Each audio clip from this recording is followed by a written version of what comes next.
Hello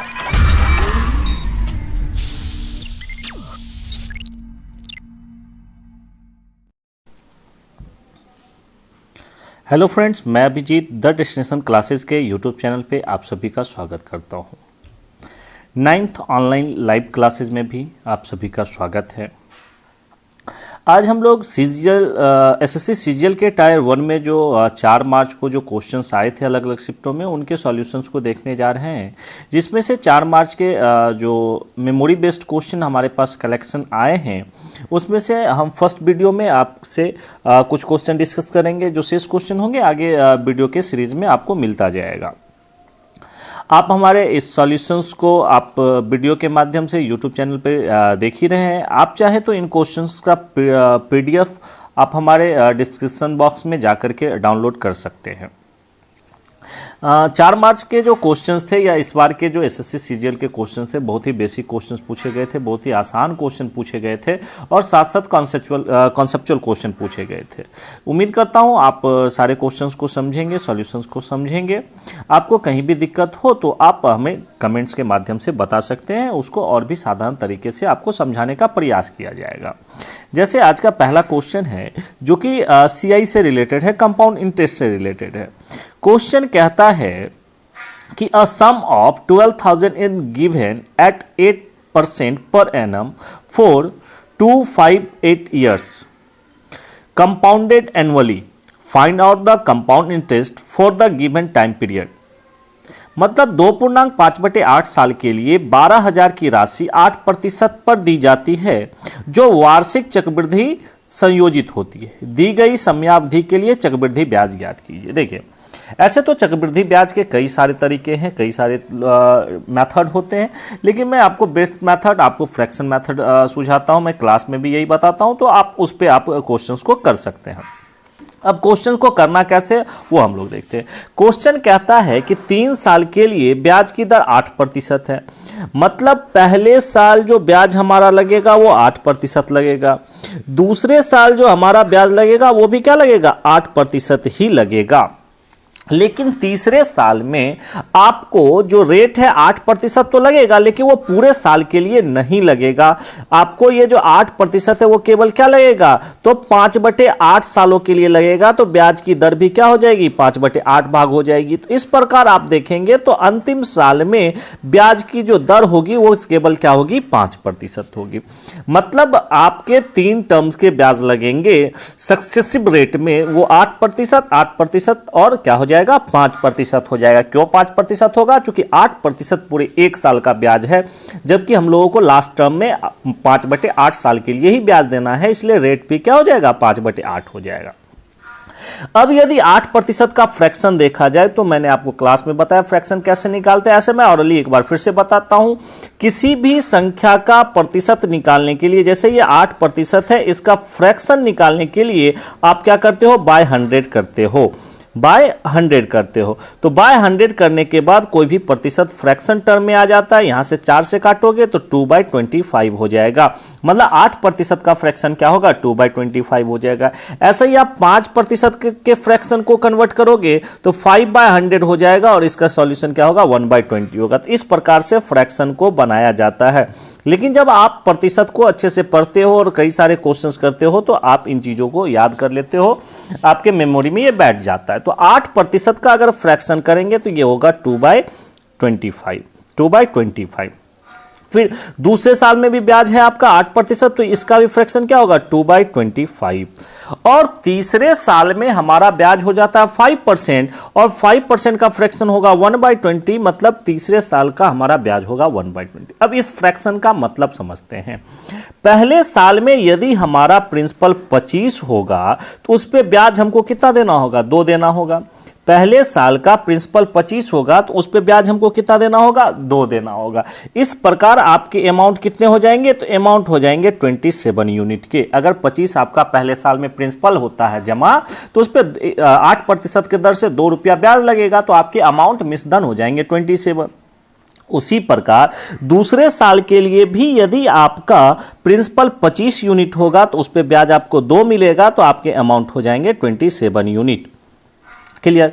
अब तीसरे साल में आपका जो ब्याज है वो 1/20 है। मतलब अगर तीसरे साल में प्रिंसिपल यदि आपने 20 यूनिट जमा करा है तो आपको उस पे 1 रुपये का ब्याज मिलेगा। मतलब अमाउंट हो जाएंगे कितने, 21। मतलब इन 3 वर्षों के लिए टोटल जो आपका प्रिंसिपल होगा वो ये गुना होगा। ठीक है, प्रिंसिपल का जो यूनिट होगा वो होगा 12,500 यूनिट। यहां से आप 25 गुने 20 करेंगे, ये प्रिंसिपल तीनों साल के अलग अलग प्रिंसिपल को निकालेंगे तो वो होगा 12,500। अब ये आपके प्रिंसिपल हो गए, आपके प्रिंसिपल 12,500 के यूनिट पे बनेगा। अब उस प्रिंसिपल पे जो आपका अमाउंट बनेगा, जो मिश्र धन बनेगा वो क्या बनेगा, तो 27 इंटू 27 इंटू 21। आप इनको गुना करोगे तो ये होगा 15,309। मतलब आपके जो प्रिंसिपल होंगे वो कितने यूनिट पे होंगे, 12,500 पे। तब अमाउंट आएगा 15,309 रुपया। लेकिन आपको निकालने हैं चक्रवृद्धि ब्याज। तो चक्रवृद्धि ब्याज क्या होता है, अमाउंट माइनस प्रिंसिपल होता है।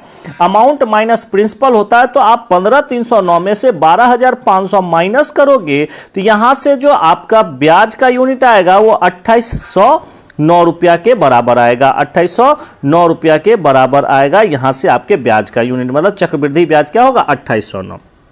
मतलब यदि आपके प्रिंसिपल 12,500 रुपया होता है, यदि आपके प्रिंसिपल 12,500 रुपया का होता है तो उस कंडीशन में आपके जो ब्याज होंगे वो 2,809 रुपया होगा। अब हम यहां से देखते हैं कि किस प्रकार से हम 12,009 के बराबर हम 12,000 को कन्वर्ट करते हैं। तो इसका मतलब हो गया 12,500 के बराबर आपके जो यूनिट हैं वो है कितने, तो 12,000। चूंकि आपका जो प्रिंसिपल क्वेश्चन के अकॉर्डिंग है वो क्या है, 12,000 रुपया। तो 12,500 कितने के बराबर हो जाएगा, तो 12,000 रुपये के यूनिट के बराबर हो जाएगा। तो यहां से आप जब एक यूनिट फाइंड करेंगे तो ये एक यूनिट होगा 0.96 के बराबर। 0.96 के बराबर एक यूनिट क्या होगा, 0.96 के बराबर। चूंकि एक यूनिट पे 0.96 आएगा तो चूंकि हमको निकालना है चक्रवृद्धि ब्याज जो कि आया कितना, 2,809 यूनिट। तो 2,809 यूनिट पे अगर चक्रवृद्धि ब्याज निकालते तो एक यूनिट पे कितना 0.96, तो 2,809 यूनिट पे निकालेंगे तो इंटू 0.96 करने के बाद ये हमारा जो टोटल कैलकुलेशन आएगा वो आएगा 2,696.6 रुपये। मतलब हमारा जो चक्रवृद्धि ब्याज होगा वो होगा 2,696 रुपया 60 पैसा के लगभग में। तो ये आपके क्वेश्चन का आंसर होगा। क्लियर, उम्मीद करता हूं इस क्वेश्चन को समझने में किसी तरीके का दिक्कत नहीं हुआ होगा। अब हम लोग आते हैं अगले क्वेश्चन पे। अगला क्वेश्चन है हमारा क्वेश्चन नंबर 2 जो कि प्रॉफिट लॉस से है। तो यहां पे अब देखते हैं क्वेश्चन नंबर 2 में हमारा क्वेश्चन क्या कहता है। तो क्वेश्चन कह रहा है a seller gives a discount of 18% on MRP, by how much % above CP should be markup so that to gain 6.6% profit on the cost price. मतलब एक विक्रेता अंकित मूल्य पर 18% की छूट देता है, क्रय मूल्य से कितने प्रतिशत अधिक वो अपने अंकित मूल्य को रखे ताकि लागत मूल्य पर 6.6% का लाभ हो। आप इसको सक्सेसिव के फॉर्मूला पे भी बना सकते हैं, x + y + xy / 100 पे। लेकिन मैं यहां से आपको बता रहा हूं कि आप 100 करके कैसे बना सकते हैं। यदि मान लेते हैं कि CP हमारा 100 रुपया का होगा तो CP 100 रुपया का होगा तो लाभ हमारा कितना हो रहा है, 6.6 हो रहा है। तो निश्चित बात है कि SP जो होगा वो 106 रुपया 60 पैसा होगा। 106 रुपया 60 पैसा होगा। अब ये 106 रुपया 60 पैसा में कोई भी वस्तु बिक रहा है कब, जब MRP पे 18% का डिस्काउंट है। MRP पे 18% का डिस्काउंट होने का मतलब है कि हमको जो वस्तु है वो MRP के 82% पे मिल रहा है। MRP के 82% पे मिल रहा है। इस प्रकार हम अगर MRP निकालते तो MRP क्या होगा, सेलिंग प्राइस 106 रुपया 60 पैसा जो कि MRP का 82% होगा। 82% होगा। तो यहां से अगर हम MRP निकालते हैं तो इसके कैलकुलेशन करने पे MRP आएंगे 130। कितना, 130। मतलब आपने किसी वस्तु को 100 में खरीदा, उस पे आपने जो मार्कअप प्राइस जोड़ा है वो कितना जोड़ा है 30, मतलब उसमें आपने 100 में कितना वृद्धि करके लिखा है तो 30, तो 100 में 30 का वृद्धि किया, इसका मतलब आपने कितने प्रतिशत का वृद्धि किया एमआरपी के लिए तो 30% का वृद्धि किया। तो दूसरे क्वेश्चन का आंसर हो जाएगा 30%। क्वेश्चन नंबर 3 है, if number 2x plus 1, x plus 2, 2 and 5 are in proportion, then mean proportion of 3.5, 1 minus x and 8, 1 plus x is, मतलब यदि संख्या 2x plus 1, x plus 2, 2 और 5 समानुपाती है तो 3.5, 1 minus x और 8, 1 plus x का मध्य अनुपाती क्या होगा।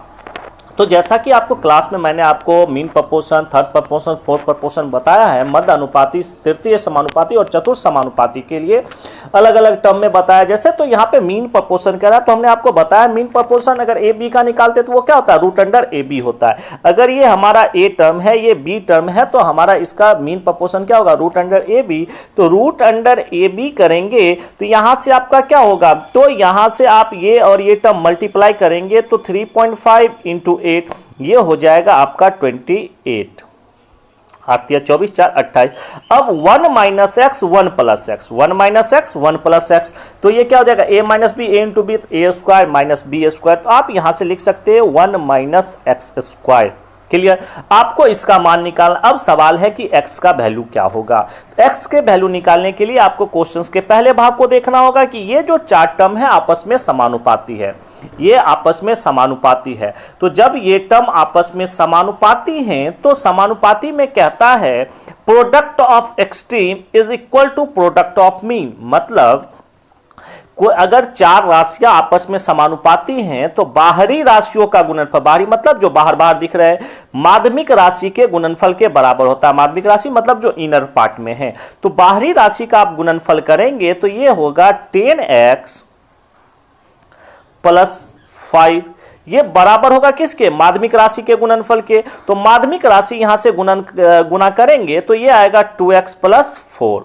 यहां से अगर आप x का वैल्यू निकालते हैं तो x की वैल्यू ये इधर आएगा तो 8x बराबर -1, तो x बराबर हो जाएगा -1/8, -1/8। आपको x की वैल्यू पता चल गई। अब आप इस x की वैल्यू को यहां पे पुट करेंगे तो आपका मीन प्रपोर्शन आ जाएगा। तो यहां पे होगा 28, 1 माइनस, अब माइनस का होल स्क्वायर करेंगे तो प्लस में ही होगा 1/64, 1/64। यहां से आप निकालेंगे तो आपका सॉल्यूशन होगा रूट अंडर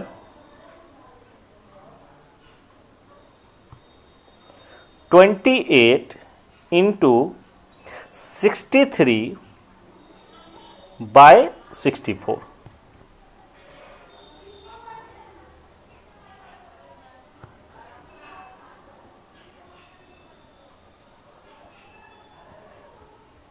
बाई 64। क्लियर। अब यहां से हम लोग देखेंगे कि इसका कैलकुलेशन करते हैं तो आप देखेंगे 28 से 7 और 4 का फैक्टर, 63 से 7 और 9 का फैक्टर, तो 28 से आपके 4 के बाहर आएंगे रूट से तो 2, अब बचेंगे 7, तो 63 से एक 7 ले ले तो 7 का पेयर तो 7 बाहर आएगा, इंटू 63 का 9 बाहर लेंगे तो 3 बाहर आएगा, बाई 64 को बाहर आएंगे रूट से तो 8 आएगा, ये 4, तो यहां से हो गए 7 या 21/8। इस क्वेश्चन के आंसर हो जाएंगे 21/8। क्लियर। तो इस क्वेश्चन को आप समझ रहे होंगे कि इजी क्वेश्चन है। क्वेश्चन नंबर 4 है, if 5x plus 1/3x is equal to 4, तो आपको फाइंड करने हैं 9x square plus 1/25x square. तो यहां पे आप अगर क्वेश्चन देखते हैं तो अगर हम इस इक्वेशंस का स्क्वायरिंग बोथ साइड भी करते हैं तो 5 का स्क्वायर 9 संभव नहीं है और 3 का स्क्वायर 25 संभव नहीं है। हाँ, यदि 5 के जगह पे 3 और 3 के जगह पे 5 होता और स्क्वायरिंग करते तो हमारा शायद ये फॉर्मेट आता, शायद ही नहीं आता। तो अब आपको करना क्या होगा, यहां से 5, यहां से 3 को रिप्लेस करना होगा एक दूसरे से, मतलब 5 के जगह 3, 3 के जगह पे 5 लाना होगा। तो ऐसे क्वेश्चंस को कैसे करेंगे, तो एकदम सिंपल सा टर्म है। क्वेश्चन है 5x plus 1/3x is equal to 4। यदि आप क्वेश्चन के दोनों साइड 3/5 से अगर मल्टीप्लाई कर दे, 3/5 से मल्टीप्लाई कर दें तो आप यहां देखेंगे, यहां से ये अगर अंदर जाता है तो 5 5 कैंसिल, तो क्या बचेगा 3x बचेगा, प्लस ये आप अंदर करेंगे 3 3 कैंसिल होगा आपका, तो 1/5x बचेगा, बराबर यहां पे हो जाएंगे 12/5, 12/5। अब यदि आप स्क्वायरिंग बोथ साइड करते हैं तो संभवतः आपके सॉल्यूशन इजीली आ जाएंगे। तो अगर आप स्क्वायरिंग बोथ साइड करेंगे तो a प्लस बी का होल स्क्वायर करेंगे तो आप यहां से देखेंगे तो आपका क्या आएगा, तो वो आएगा 3 का स्क्वायर मतलब 9x स्क्वायर प्लस 1/5 का स्क्वायर तो 25x स्क्वायर। अब यहां पे 2 into a plus B, 2ab, तो 2ab करेंगे तो आप देखेंगे 2ab करने के बाद आपका x टर्म कैंसिल होगा, 3 दूनी 6/5, तो यहां से आपके 6/5 बचेंगे 2ab के जगह पे, और वो बराबर के दूसरे साइड जाएगा तो यहां से आपके हो गए 144/25, और यहां से आपके माइनस हो जाएंगे क्या, तो 6/5, 6/5 माइनस हो जाएंगे, और इस प्रकार से आपके क्वेश्चन का सॉल्यूशन आ जाएगा। तो यहां से आपका 25 एलसीएम होगा, 25 एलसीएम होगा 144 माइनस 30, 144 माइनस 30, तो यहां से आपके आंसर हो जाएंगे 111/25, 111/25 आपका क्या होगा, तो ये आपका राइट आंसर होगा। सॉरी, यहां पे 144 है तो 114/25 आपका क्या होगा, राइट आंसर होगा। Clear. Hello friends, question number 5 है, if a plus B plus C is equal to 11, AB plus BC plus CA is equal to 3 and A into B into C is equal to minus 135, then AQ plus BQ plus CQ बराबर what?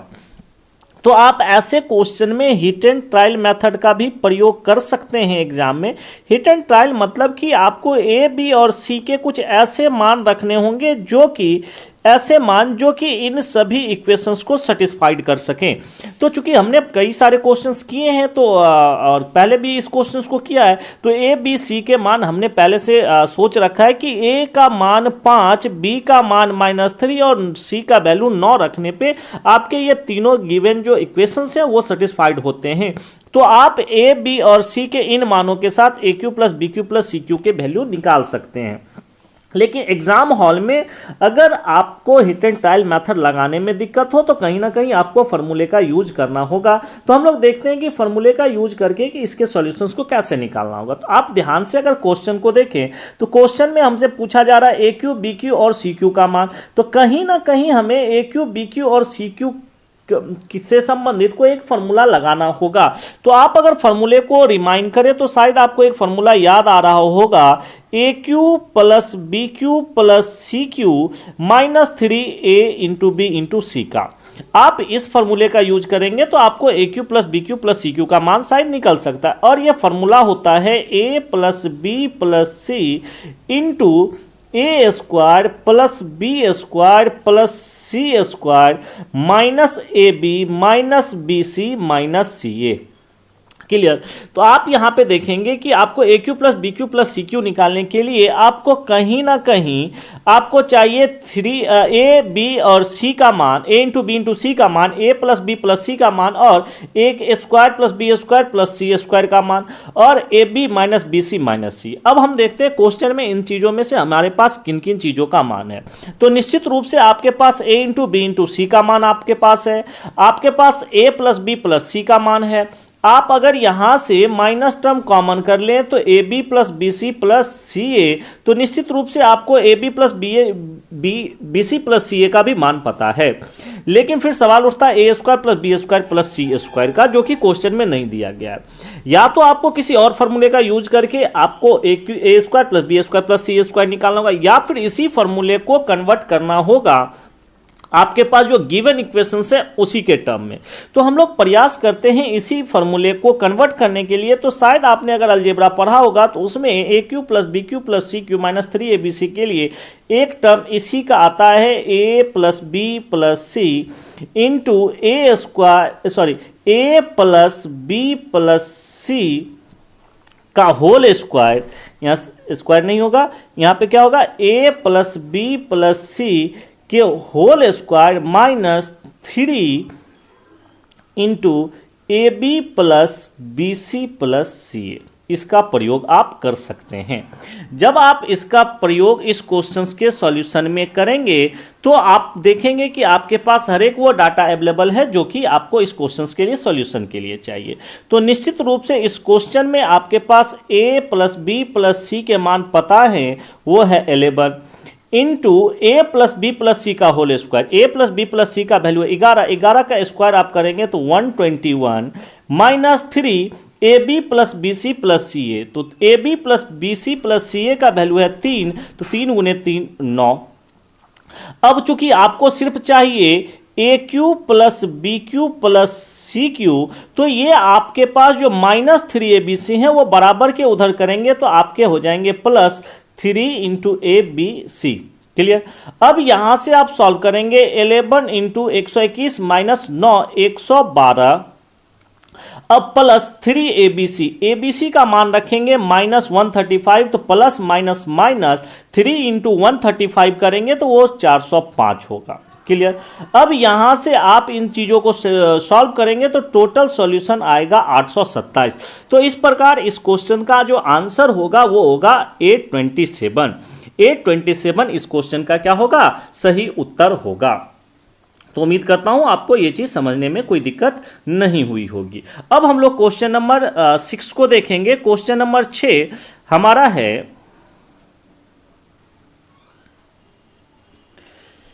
Trigonometry से। Question number 6 हमारा है trigonometry से। Question है sec theta minus tan theta is equal to x by y then the value of sine theta. आपको sec theta minus tan theta का value दिया हुआ एक्स बाय वाई, तो आपको कह रहा है कि साइन थीटा। एक चीज जो याद रखने की चीजें हैं ऐसे क्वेश्चन में, आप जिसको याद रख सकते हैं वो यह है कि यदि आपको sec theta minus tan theta का वैल्यू दिया गया है, यदि आपको सेक थीटा एवं टेन थीटा का वैल्यू दिया गया है, तो आप यहां से sec theta minus tan theta X by Y है, तो यहां से निश्चित रूप से आप sec theta plus tan theta का मान जस्ट इसके व्युत्क्रम को लिख सकते हैं, इसको आप y बाय एक्स लिख सकते हैं। अब सवाल उठता है कि आप इसको कैसे लिखेंगे, तो कैसे लिखेंगे उस पे आते हैं। देखिए, आप जानते हैं ट्रिग्नोमेट्री में sec square theta minus tan square theta उसका वैल्यू होता है 1। अब sec square theta minus tan square theta a square minus b square, इसको आप a plus b into a minus b लिख सकते हैं। मतलब sec theta plus tan theta into sec theta minus tan theta बराबर 1 लिख सकते हैं। अब आपको निकालना है sec theta plus tan theta का वैल्यू, तो आप देखेंगे sec theta minus tan theta का वैल्यू क्या है, एक्स बाय वाई। अब ये एक्स बाय वाई बराबर की इधर जाएगा तो क्या हो जाएगा, वाई बाय एक्स हो जाएगा। तो ये चीज आपको याद रखने की चीजें हैं। आप इस टर्म को याद रखेंगे कि यदि sec theta minus tan theta is equal to x by Y होगा, तो इस कंडीशन में sec theta plus tan theta Y by X होगा, इसके व्युत्क्रम में होगा। चलिए, तो इस चीज को समझ गए कैसे होगा। अब हम लोग देखते हैं क्वेश्चन हम कैसे बनाएंगे। तो ध्यान रखना है, आपको sec theta minus tan theta का वैल्यू एक्स बाय वाई दिया है, आपने sec theta plus tan theta का value y by x find कर लिया। अगर ये इक्वेशन फर्स्ट है, ये इक्वेशन फर्स्ट है और ये इक्वेशन सेकेंड है, तो आप यदि इन दोनों टर्म को जोड़ेंगे, इक्वेशन फर्स्ट और इक्वेशन सेकेंड को अगर आप ऐड करते हैं तो आपका टेन थीटा और टेन थीटा कैंसिल होगा, sec theta plus sec theta two sec theta बराबर होगा आपका, तो यहां x बाय वाई और y बाय एक्स भी जुटेगा, राइट हैंड साइड और लेफ्ट हैंड साइड दोनों टर्म जुटेगा, तो ये हो जाएगा x इंटू वाई और ऊपर हो जाएगा X square plus Y square. Clear. तो यहां से आपके सेक थीटा का मान निकलेगा X square plus Y square by 2xy। Clear. अब यहां से आपको सेक थीटा का मान पता चल गया, वो है X square plus Y square upon 2xy। आप जानते हैं सेक थीटा का जो ट्रिग्नोमेट्री वैल्यू होता है समकोण त्रिभुज के अकॉर्डिंग, वो होता है hypotenuse by base. Hypotenuse by base मतलब कर्ण बटे आधार। लेकिन आपको निकालना साइन थीटा, चूंकि साइन थीटा होता है p by H perpendicular by hypotenuse, और आपको यहां से हाइपोटेनियस और बेस पता है, तो निश्चित रूप से आप परपेंडिकुलर और निकाल सकते हैं। तो यहाँ से आपको निकालना है साइन थीटा, तो साइन थीटा बराबर परपेंडिकुलर, तो परपेंडिकुलर होता है हमारा root under hypotenuse square, hypotenuse है हमारा X square plus Y square, तो हाइपोटेनियस स्क्वायर का होल स्क्वायर माइनस बेस का होल स्क्वायर, बेस है 2xy, तो 2x स्क्वायर का 2xy का whole square 4x square Y square हो जाएगा, अपॉन हाइपोटेनियस, हाइपोटेनियस है आपका X square plus Y square, X square plus Y square.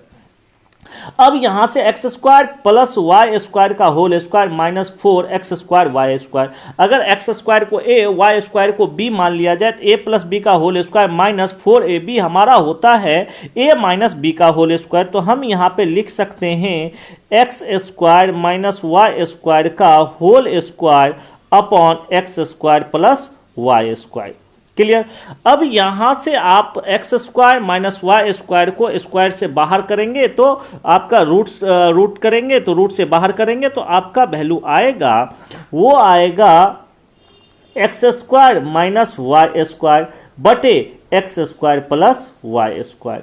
अब यहां पे आपके क्वेश्चंस का साइन का जो मान होगा वो x square minus Y square upon x square plus Y square होगा, x square minus Y square upon x square plus Y square होगा। लेकिन इस क्वेश्चन को बनाने के लिए आपको एक चीज ध्यान रखना होगा कि X square minus Y square तभी होगा जब एक्स ग्रेटर देन क्या होगा, वाई होगा। ये चीज आपके क्वेश्चंस में इंडिकेट किए रहेंगे, या तो थीटा एंगल के रूप में या फिर वैल्यू के रूप में। तो ये आपके क्वेश्चन नंबर 6 का सॉल्यूशन रहा और इस तरीके से आप क्वेश्चन नंबर 6 को बनाएंगे।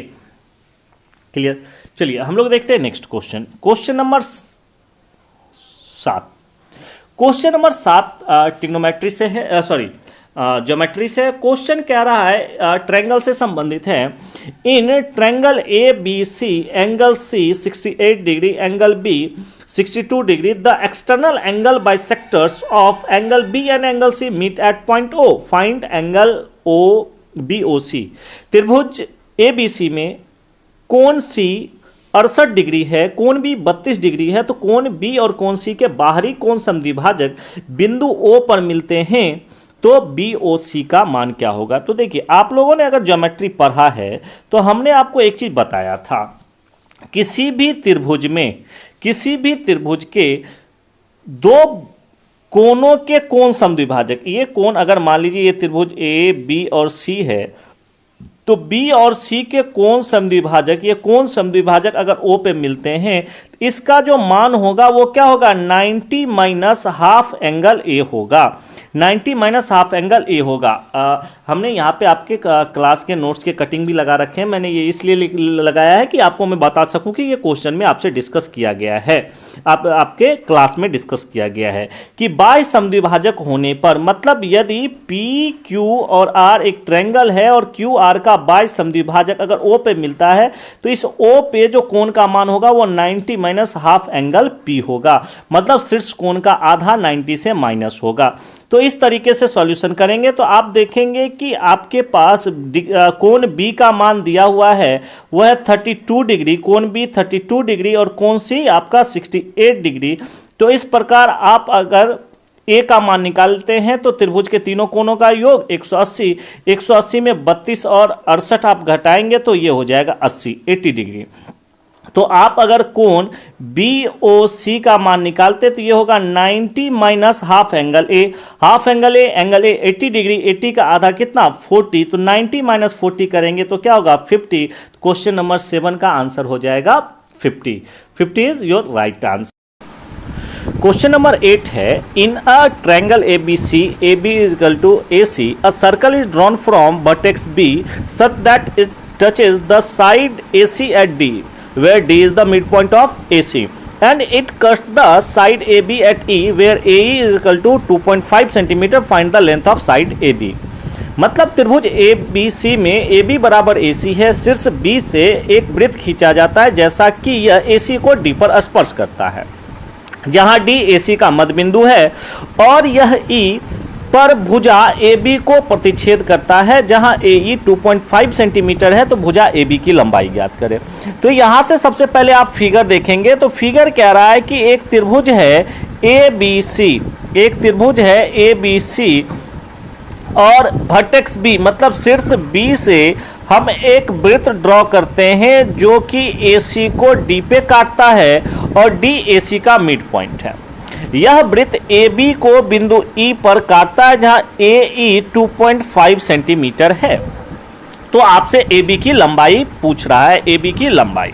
क्लियर। अब यहां से एक चीज आप देखेंगे, तो पहले आप फिगर को समझ लें कि क्या कह रहा है कि AC और AB इक्वल है और AD AC का मिड पॉइंट है। यदि आप AD को x मानेंगे तो निश्चित रूप से AC क्या होगा, हमारा 2x होगा। चूंकि D मिड पॉइंट है तो AC क्या होगा, तो x का डबल होगा। तो अगर AC 2x होगा तो AB भी हमारा क्या होगा, 2x ही होगा। अब थोड़ा इस फिगर को समझेंगे तो हमने क्लास में, यदि आपने ज्योमेट्री पढ़ा होगा और ट्रायंगल में टेंजेंट पढ़ा होगा, स्पर्श रेखा, तो हमने आपसे डिस्कस किया है।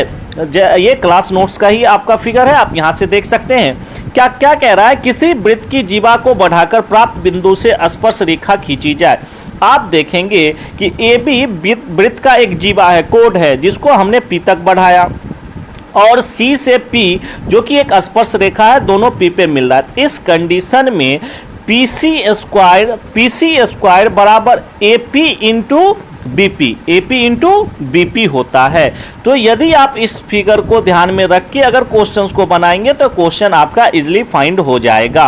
अब आप ध्यान देंगे कि क्या कह रहा है, आप वृत्त, अभी आपने एक फिगर देखा, उसमें आप देखेंगे कि क्या है, AE हमारा एक क्या है, जीवा है, जिसको हमने कहां तक बढ़ाया, तो A तक बढ़ाया और D से A हमारा एक स्पर्श रेखा जा रहा है। तो अभी हमने देखा कि जो स्पर्श रेखा की लंबाई है AD का स्क्वायर, AD हमने क्या लिया है, x स्क्वायर बराबर हमारा क्या होगा, तो होगा AB तो AB की लंबाई हमारी क्या है, 2x, तो 2x इंटू AE हमारा क्या है, 2.5 है, 2.5 है। तो आपको क्या निकालना है, तो AB की लंबाई निकाला, 2x का मान निकाला। तो सबसे पहले आप x निकालेंगे, तो x बराबर क्या हो जाएगा आपका, 2 इंटू 2.5 तो 5 हो जाएगा। तो AB की लंबाई 2x है, तो 2x बराबर क्या हो जाएगा, 5 दूनी 10। तो ये AB आपका कितना हो जाएगा, 10 सेंटीमीटर हो जाएगा। AB की लंबाई आपकी 10 सेंटीमीटर हो जाएगी, यही आपका आंसर होगा। तो ये स्पर्श रेखा का क्वेश्चन था ज्योमेट्री में, ये आपके सेक्शंस थे वृत्त से संबंधित। क्वेश्चन नंबर 9 है, ABCD is cyclic quadrilateral in which AB is equal to 16.5 centimetre, AD is equal to 11 centimetre and DC is equal to 19.8 centimetre. If AC bisect BD then what is the measure of BC। मतलब ABCD एक चक्रीय चतुर्भुज है जिसमें AB बराबर 16.5 centimetre, AD बराबर 11 centimetre, CD बराबर 19.8 centimetre. यदि AC BD को समद्विभाजित करती है तो BC का मान ज्ञात कीजिए। सबसे पहले आपको समझना है साइक्लिक क्वाड्रिलेटरल चक्रीय चतुर्भुज क्या होता है। चक्रीय चतुर्भुज एक ऐसा चतुर्भुज जिसमें उनके शीर्ष किसी वृत्त पर स्पर्श करते हों। चक्रीय चतुर्भुज के चारों शीर्ष जो होंगे वो क्या होंगे, वो किसी भी वृत्त के परिधि पर से गुजरते होंगे। तो यदि आप मान ले कि ABCD एक साइक्लिक क्वाड्रिलेटरल है, चक्रीय चतुर्भुज है, तो ये ABCD किसी वृत्त के परिधि पर स्थित होगा। अब यहां पे आपसे एक चीज कह रहा है कि AC BD को समद्विभाजित करता, AC BC को समद्विभाजित करता है, जहां AC और BD क्या होगा, वो इस चक्रीय चतुर्भुज के विकर्ण होंगे। AC BD को समद्विभाजित करता मतलब मध्य बिंदु पे काटेगा। अगर AC और BD O पर मिलते हैं तो इसका मतलब है कि OD और OB आपस में क्या होंगे, बराबर होंगे। अब आपको दिया हुआ AB का मतलब साइड दिए हुए हैं 16.5 सेंटीमीटर, आपको AD दिया हुआ है 11 सेंटीमीटर और आपको DC दिया हुआ है 19.8 सेंटीमीटर। तो आपको BC निकालना है। सपोज करें BC हमारा X है। तो जब चक्रीय चतुर्भुज के विकर्ण एक दूसरे को यदि चक्रीय चतुर्भुज के एक विकर्ण दूसरे विकर्ण को मध्य बिंदु पे काटता है तो आप एक चीज ध्यान रखेंगे, जो इक्वल जो कर्ण के जो इक्वल पार्ट हैं, विकर्ण के जो इक्वल पार्ट है, जैसे OD और OB इक्वल हैं, तो इक्वल पार्ट के जो संगत भुजा है, जैसे OD के संगत है AD और DC, OD के संगत है एडी और डीसी। उसी प्रकार ओबी के संगत है एबी और बीसी। तो जब ऐसा होता है तो उस कंडीशन में इन संगत भुजाओं का जो गुणनफल होगा वो आपस में बराबर होगा। मतलब A B into B C बराबर होगा A D into D C के। अब ए बी का मान दिया हुआ है 16.5 इंटू बी सी हमने x माना है, ए डी हमारा 11 है और डी सी 19.8 है।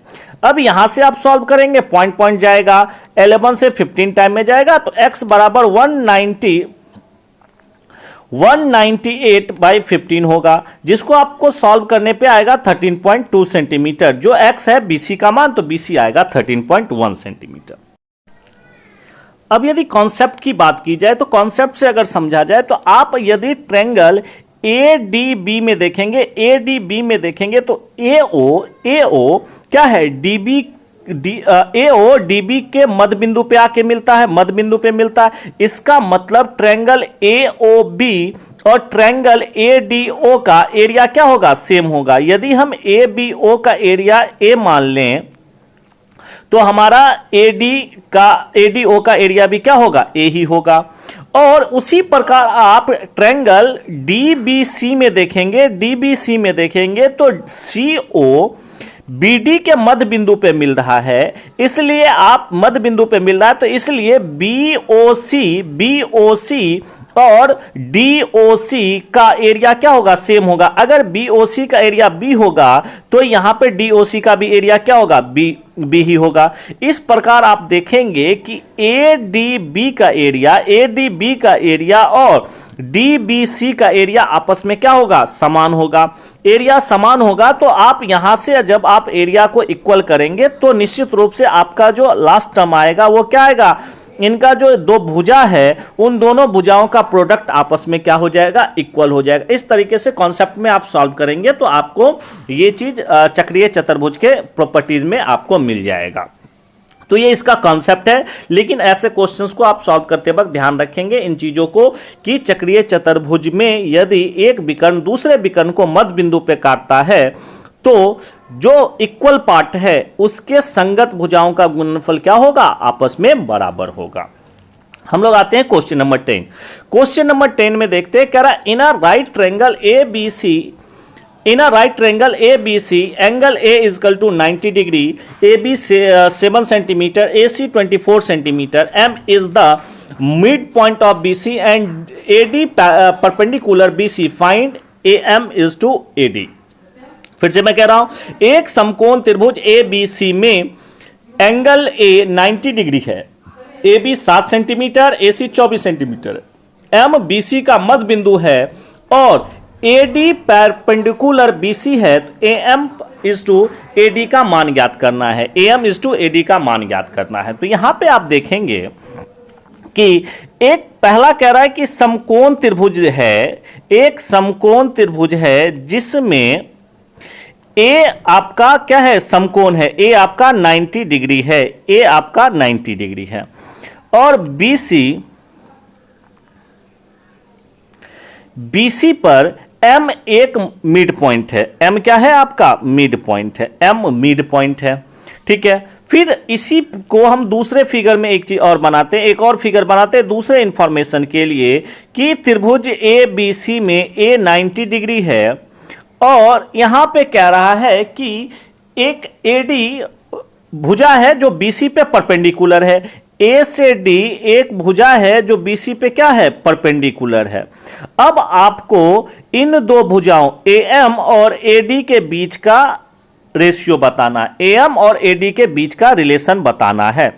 तो आपको दोनों के लिए आपको एक चीज समझना होगा, आप एक चीज ध्यान रखेंगे यहां के कॉन्सेप्ट के लिए, आपको सारे भुजा दिए हुए हैं, भुजा में आपको दिया हुआ है A B 7 centimetre, A B 7 centimetre आपको दिया हुआ है, ए सी 24 सेंटीमीटर दिया हुआ है। तो आप ट्रिपलेट से देखेंगे इसका जो हाइपोटेनियस होगा वो क्या होगा, 25 सेंटीमीटर होगा, ट्रिपलेट से हाइपोटेनियस 25 सेंटीमीटर होगा। चूंकि एम बीसी का मध्य बिंदु है, चूंकि एम बीसी का मध्य बिंदु है इसलिए यहां पे बीएम हमारा क्या होगा, 12.5 सेंटीमीटर होगा, 12.5 सेंटीमीटर होगा और MC भी आपका क्या होगा 12.5 सेंटीमीटर होगा। और ध्यान रखिएगा AM भी आपका 12.5 सेंटीमीटर भी हुई होगा। अगर आप याद रख सकते हैं तो याद रखेंगे, नहीं तो मैं आपको इसका कॉन्सेप्ट भी बता देता हूं। ध्यान रखेंगे समकोण त्रिभुज में कर्ण का जो मध्य बिंदु होता है, कर्ण का जो मध्य बिंदु होता है वो परिकेंद्र होता है। किसी भी समकोण त्रिभुज के कर्ण का मध्य बिंदु किसी भी परिवृत्त का क्या होता है, परिकेंद्र होता है। मतलब कि एक वृत्त यदि A, B और C से होकर गुजरता है तो उसका केंद्र जो होगा वो M बिंदु पर होगा और केंद्र से परिधि पर की बीच की दूरी सेम होती है। तो वृत्त अगर A, B और C से गुजरता है तो ये AM, MB और MC का मान क्या होगा, सेम होगा। तो आपका क्या होगा, AM 12.5 सेंटीमीटर ही होगा। अब हम दूसरे फिगर में आते हैं जहां पे हमको AD का मान चाहिए। तो ध्यान रखेंगे इसमें दो कॉन्सेप्ट होते हैं। यदि AD परपेंडिकुलर BC है तो आप AD निकालने के लिए दो फॉर्मूले का यूज कर सकते हैं। AD निकालने के लिए हमने क्लास में भी डिस्कस किया था आपसे ये दो टर्म। आप ध्यान दीजिए, कह रहा है किसी समकोण त्रिभुज के कर्ण पर डाला गया लंब उसके द्वारा बनाए गए अंतःखंडों के गुणनफल के वर्गमूल के बराबर होता है। मतलब यदि ABCD एक समकोण त्रिभुज है, B हमारा समकोण है तो BD हमारा AC पे यदि परपेंडिकुलर है तो BD बराबर क्या होगा, √AD और CD इंटू CD, मतलब अंतःखंडों के गुणनफल के वर्गमूल के बराबर होता है। एक तो ये टर्म होता है। दूसरा आपका BD बराबर होता है perpendicular into base by hypotenuse, perpendicular into base by hypotenuse. ठीक है, अगर इस फॉर्मूले को यूज करें तो आप यहां पे देखेंगे कि आपको परपेंडिकुलर पता है 7, आपको बेस पता है 24 और आपने ट्रिपलेट से हाइपोटेनियस भी निकाल लिया है कितना, 25। अब यदि आप इस चीज का यूज करें तो AD बराबर क्या होगा, perpendicular into base by hypotenuse, perpendicular into base 24 by hypotenuse 25। इस प्रकार से आप AD का मान निकालेंगे तो AD का मान आपका आएगा, वो आएगा 168/25, 168/25। हम इसी रूप में रहने देते हैं। अब चूंकि AD आ गया 168/25 और आपका AM आ गया है 12.5, तो आपसे पूछ रहा है AM और AD के बीच का अनुपात। तो AM और AD के बीच का अनुपात हम लोग निकालेंगे तो हम AM का मान लेंगे कितना, तो 12.5 के जगह पे हम लिख सकते हैं 25/2, 25/2 इज टू AD हमारा आता है 168/25, 168/25। अब यहां से आप क्रॉस गुना करेंगे 25 इंटू 25 तो 265 इज टू 2 इंटू 168 करेंगे तो 336।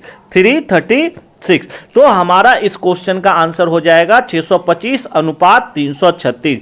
तो AM और AD का जो अनुपात होगा वो 325/336 का होगा। ये क्वेश्चन नंबर 10 का हमारा सॉल्यूशन था। क्वेश्चन नंबर 11 है, अ shopkeeper gives two successive discount of 25% and 20% respectively and still earn 20% profit. If no discount was given by the shopkeeper, then the profit would have been।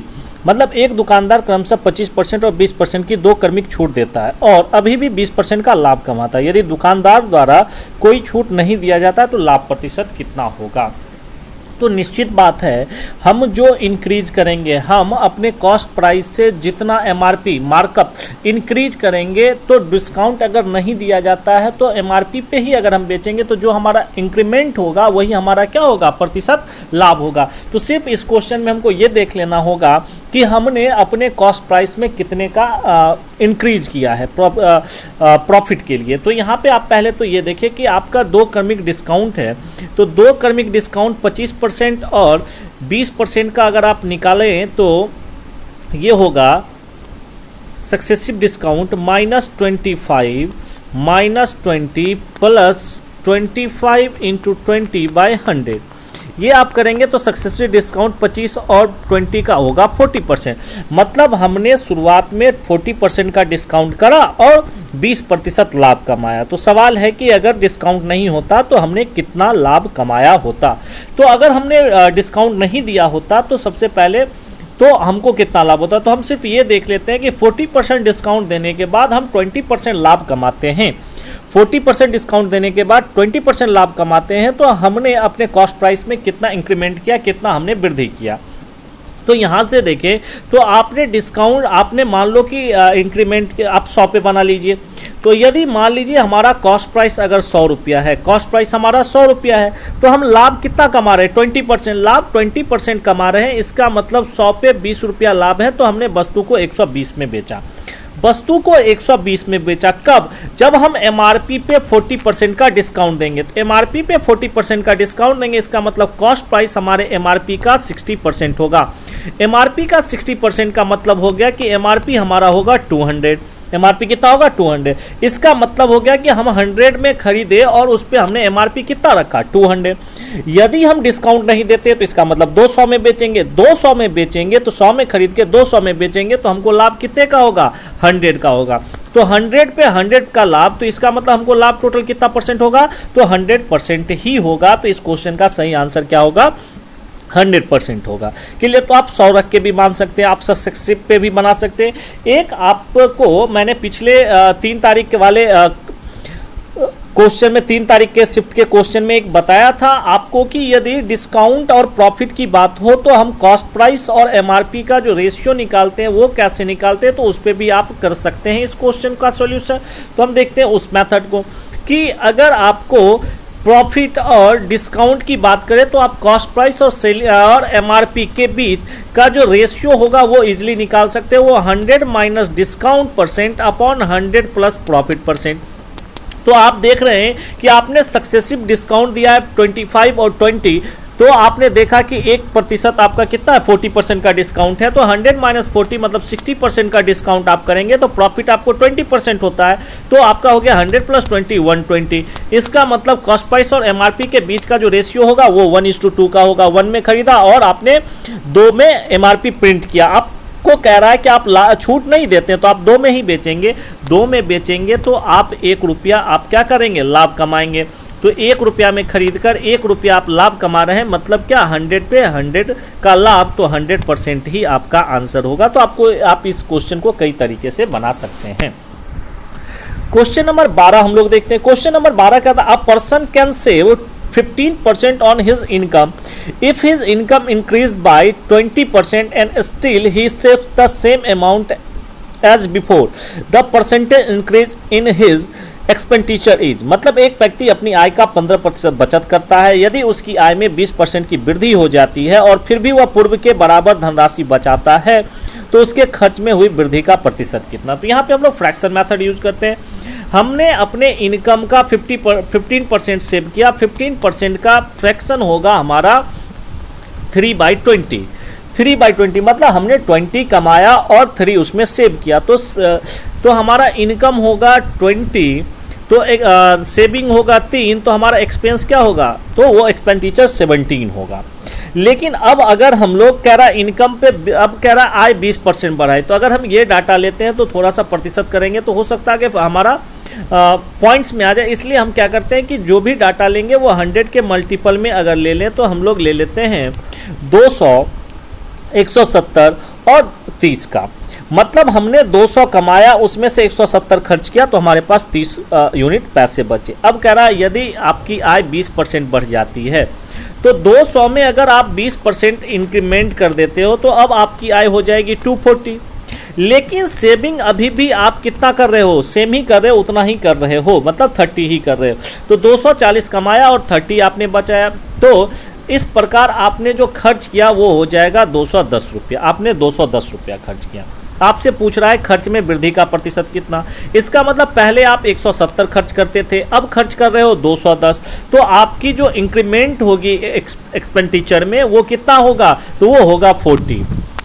आपने 40 बढ़ाया कितने में, तो 170 में। आप पहले 170 खर्च कर रहे थे, प्रतिशत निकालना है तो इंटू आप 100 करेंगे, तो यहाँ से आपका जो प्रतिशत इंक्रीमेंट आएगा वो 23.52% के लगभग आएगा। मतलब आपके खर्च में जो वृद्धि होगी वो 23.52% की वृद्धि होगी। तो इस प्रकार से आप इस क्वेश्चन को कर सकते हैं। नेक्स्ट क्वेश्चन है वर्क एंड टाइम से। ए किसी काम को 30 दिन में करता है, बी की कार्यक्षमता ए से 25% ज़्यादा है, सी की कार्यक्षमता ए से 20% ज़्यादा है, ये तीनों मिलकर 3 दिन काम किया, शेष काम बी कितने दिन में करेगा। तो आपने इस क्वेश्चन को 3 तारीख वाले भी शिफ्ट में देखे होंगे और 4 तारीख में भी ये क्वेश्चन रिपीट है, तो हम फिर से इसको डिस्कस करते हैं। ए किसी काम को 30 दिन में, पहले हम कैपेसिटी का कंपेयर कर लें तो ए बी और सी, ए बी सी, 20 ए से 25% ज़्यादा सक्षम है, तो अगर ए की कैपेसिटी 100 तो बी की होगी 125। सी की कार्यक्षमता ए से 20% ज़्यादा है, तो ए 100 है तो सी हो जाएगा 120। अब इनके कैपेसिटी का अगर रेशियो देखा जाए तो ये होगा 20, 25 और 24 का, 20, 25, 24 का, ठीक है, इनके कैपेसिटी। अब देखिए, अब कह रहा है कि ए किसी काम को 30 दिन में करता है, तो हम टोटल काम क्या करते हैं, तो कैपेसिटी इंटू डेज करते हैं, तो हमारा टोटल काम आता है कैपेसिटी इंटू डेज। तो ए की कैपेसिटी है 20 और वो 30 दिन में करता है। इस प्रकार अगर हम टोटल काम निकाले तो ये टोटल काम हो जाएंगे 600, टोटल 600 हमारे काम हो जाएंगे। 600 काम में से अब क्वेश्चन कर रहा है ये तीनों मिलकर के 3 दिन तक करते हैं, इन तीनों के द्वारा जो कैपेसिटी होगी 24, 25 और 20, तीनों मिला के 69 कैपेसिटी के साथ काम करेंगे। 69 कैपेसिटी के साथ ये लोग मिलके 3 दिन तक कार्य करते हैं, तो कार्य हमारा होता है 207। तो 9 × 27, 2 6 दूनी 8, 2 20। अब आप देखेंगे 3 दिन काम करने के बाद आपके पास काम बच जाते हैं, चूंकि काम टोटल है 600, उसमें से 207 हुआ तो काम बच जाते हैं 393। अब ये 393 किसको करना है, तो शेष काम बी कितने दिन में करेगा। अब बी की क्षमता है 25, तो 393 काम 25 कैपेसिटी के साथ होगा, तो बाय 25 कितने दिन में होगा, तो इसके सॉल्यूशन करेंगे तो आएगा 15.18/25 डेज, मतलब 20 शेष काम को 15.18/25 दिन में कर पाएगा। तो इस क्वेश्चन का आंसर होगा 15.18/25।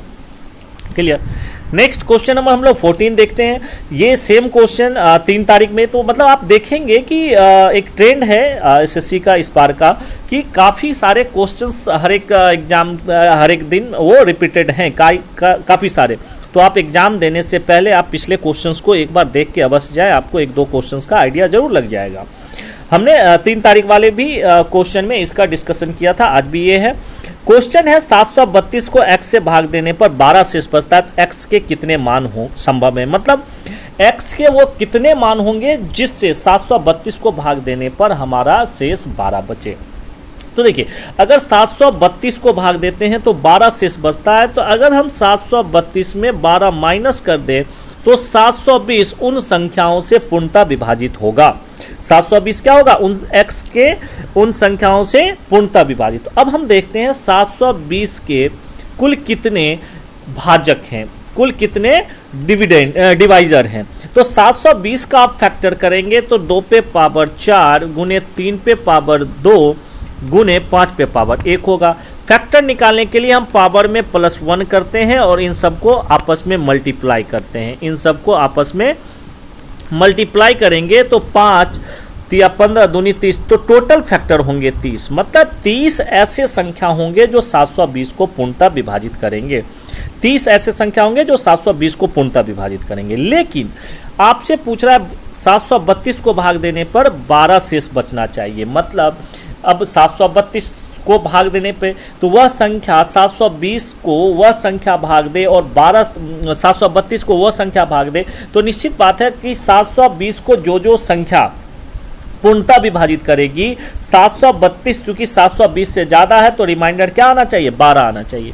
लेकिन इस 30 फैक्टर में हमारा 1 भी होगा, अगर 1 से इसको भाग देते हैं पूर्णतः से भाग लग जाएगा 732, हमारा 12 शेष नहीं बचेगा। 12 शेष तभी बचेगा जब भाजक क्या होंगे, 12 से बड़े होंगे। भाजक हमेशा रिमाइंडर से बड़ा होता है। तो यदि हम 1 से भाग देंगे तो रिमाइंडर 12 नहीं बच सकता, 2 से भाग देंगे रिमाइंडर 12 में नहीं बच सकता, 3 से, 4 से, 5 से, 6 से, 8 से, 9 से, 10 से, 12 से, यदि इन सभी संख्याओं से अगर 732 को भाग दिया जाए तो रिमाइंडर 12 नहीं बच सकता है। तो इस 30 संख्या में ये 1, 2, 3, 4, 5, 6, 8, 9, 10, 12 भी शामिल है। तो इन संख्याओं को नहीं लेना है, तो इनकी संख्या हो गई 1, 2, 3, 4, 5, 6, 7, 8, 9, 10।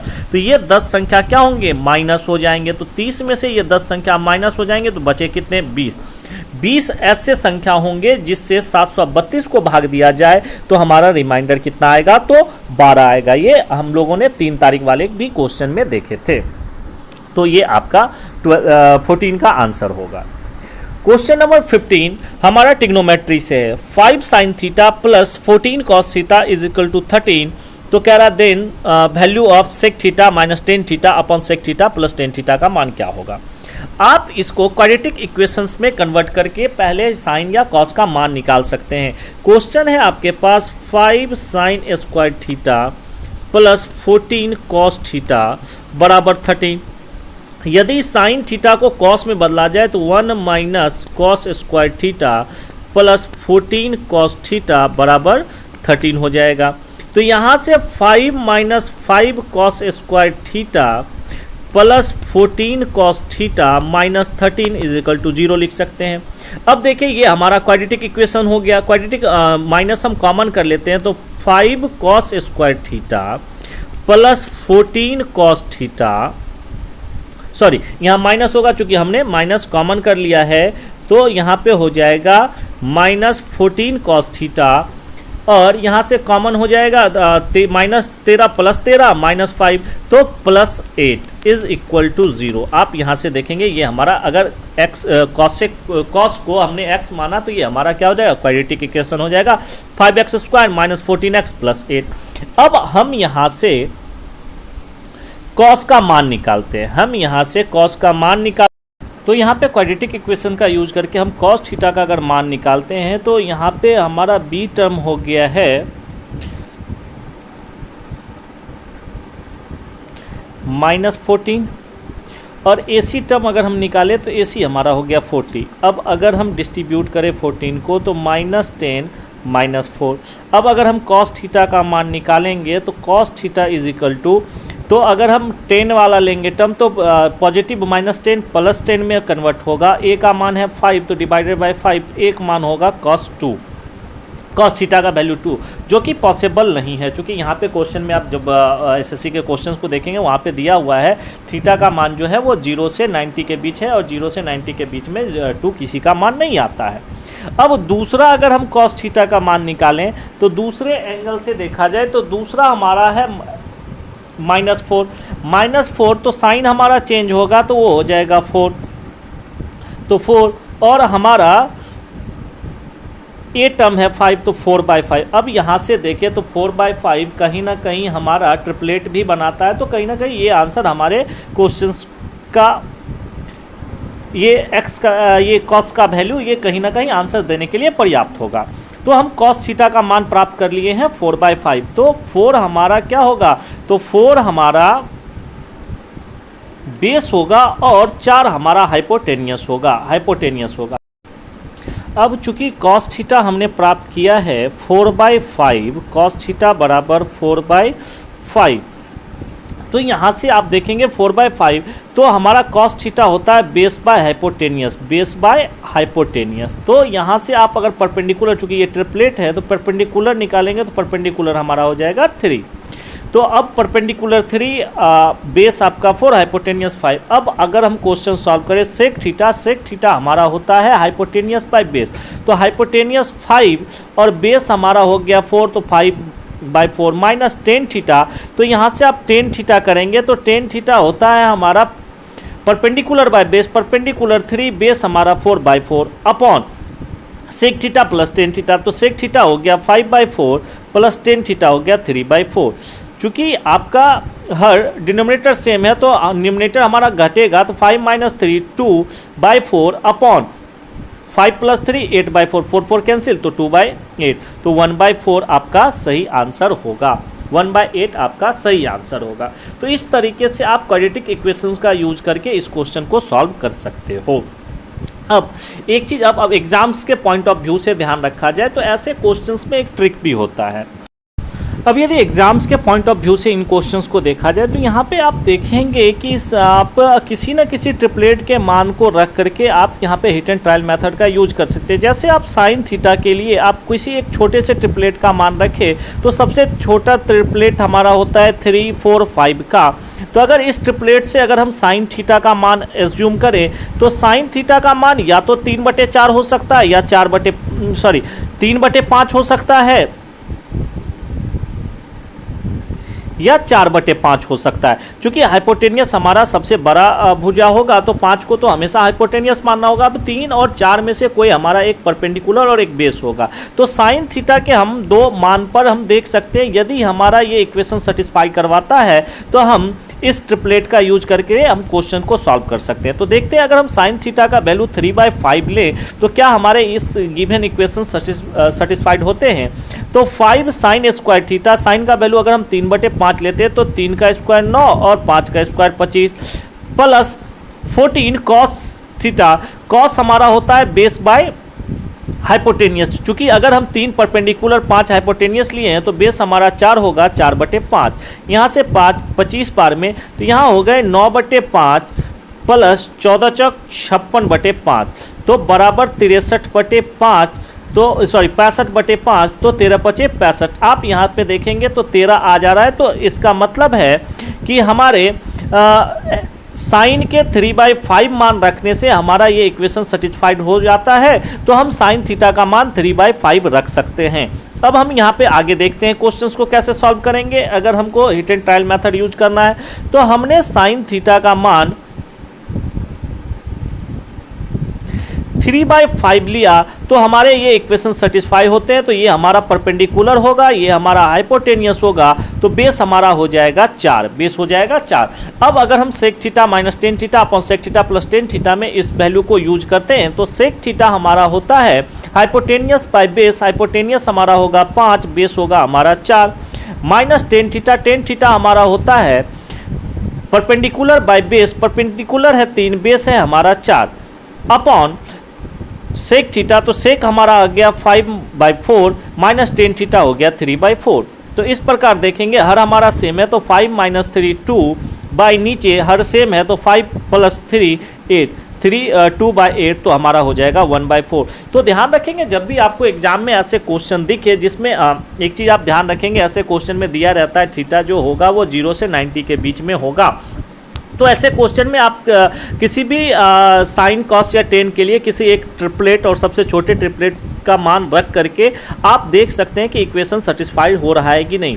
अगर किसी ट्रिपलेट से वो इक्वेशन सेटिस्फाई होता है तो आप उस ट्रिपलेट का यूज करके क्वेश्चन को सॉल्व कर सकते हैं। तो एग्जाम में ऐसे क्वेश्चंस को बनाने का यही बेस्ट मेथड होता है प्रोसेस के कंपेयर में। क्वेश्चन नंबर नेक्स्ट हम लोग देखते हैं।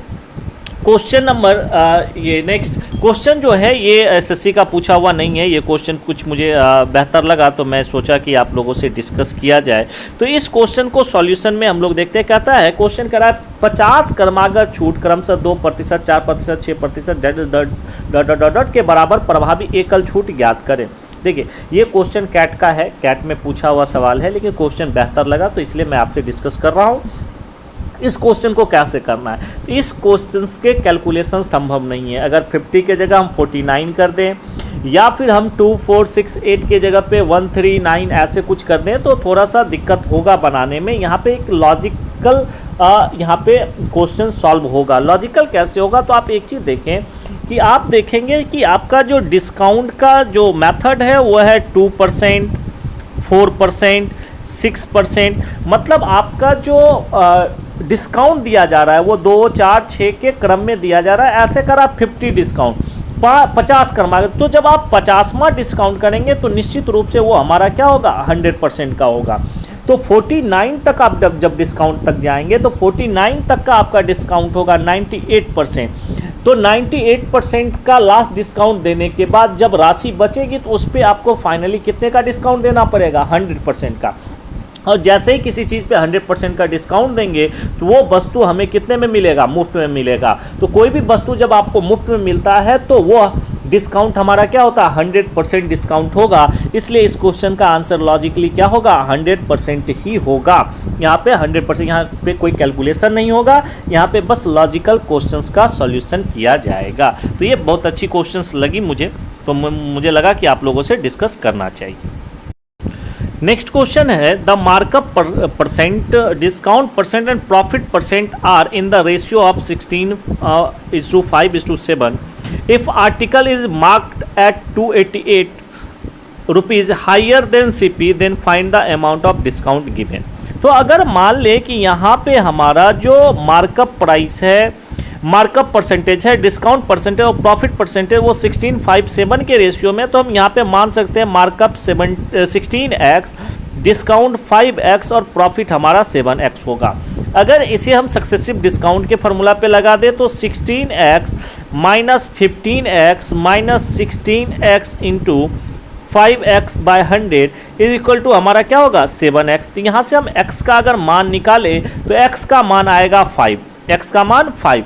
अब x के मान को हम पुट करते हैं तो हमारा जो मार्कअप प्राइस होगा वो 80% होगा, हमारा जो डिस्काउंट होगा वो 5x। तो 5x कहने का मतलब है कि 25 डिस्काउंट हमारा 25% होगा। अब आप देखिए मार्कअप 80% है, तो 80% मार्कअप पे आपने कितना बढ़ाया, तो 288 बढ़ाया। इसका मतलब है 80% पे आपका जो अमाउंट होगा वो 288 रुपीज़ होगा, 288 रुपीज़ होगा। अब जब आप डिस्काउंट 25% देते हैं तो डिस्काउंट हमेशा एमआरपी पे दिया जाता है, ना कि कॉस्ट प्राइस पे। तो अगर हम एमआरपी निकाले तो आपने क्या किया, कॉस्ट प्राइस पे 80% इंक्रीज किया तो 288 आया। तो आपने एमआरपी निश्चित रूप से 180% रखा होगा। तो 180% पे हमारा जो कॉस्ट आएगा वो 648 आएगा, मतलब 180% पे आपने वस्तु को अंकित कर रखा है 648 रुपये। अब आप उस पर डिस्काउंट देंगे 25% का, तो 25% तो हम एमआरपी पे देंगे, तो एमआरपी आपका आ गया कितना, तो 648 पर आप अगर 25% का डिस्काउंट देते हैं तो 1/4 ये होगा 162 रुपये का। तो मतलब फाइनली जो आप डिस्काउंट देंगे वो 162 रुपये का देंगे। तो ये दो क्वेश्चन कुछ अच्छे लगे मुझे, तो मुझे लगा आप लोगों से डिस्कस करना चाहिए। तो इस तरीके से इन क्वेश्चंस को बनाया जा सकता है। तो ये आज के आपके 9th ऑनलाइन लाइव क्लास के कुछ क्वेश्चंस थे, जिसमें हम लोगों ने कुछ लगभग एसएससी 4 मार्च के हम लोगों ने क्वेश्चन को डिस्कस किया। आप इन सभी क्वेश्चंस के पीडीएफ को डाउनलोड कर सकते हैं, डिस्क्रिप्शन बॉक्स में जा कर के लिंक दिया हुआ है, वहाँ से आप पीडीएफ डाउनलोड कर सकते हैं। हमारे बाकी वीडियोज़ को द डेस्टिनेशन क्लासेस के यूट्यूब चैनल पे आप देख सकते हैं। आप हमारे चैनल को देखिए, उसके वीडियोज़ को देखिए। अगर आपको हमारा वीडियो अच्छा लगे तो लाइक करें, कमेंट्स करें, सब्सक्राइब करें और अपने दोस्तों को भी बताएं। वीडियो देखने के लिए बहुत बहुत धन्यवाद। आप सभी का दिन शुभ हो। Subscribe now and press the bell icon. Never miss an update.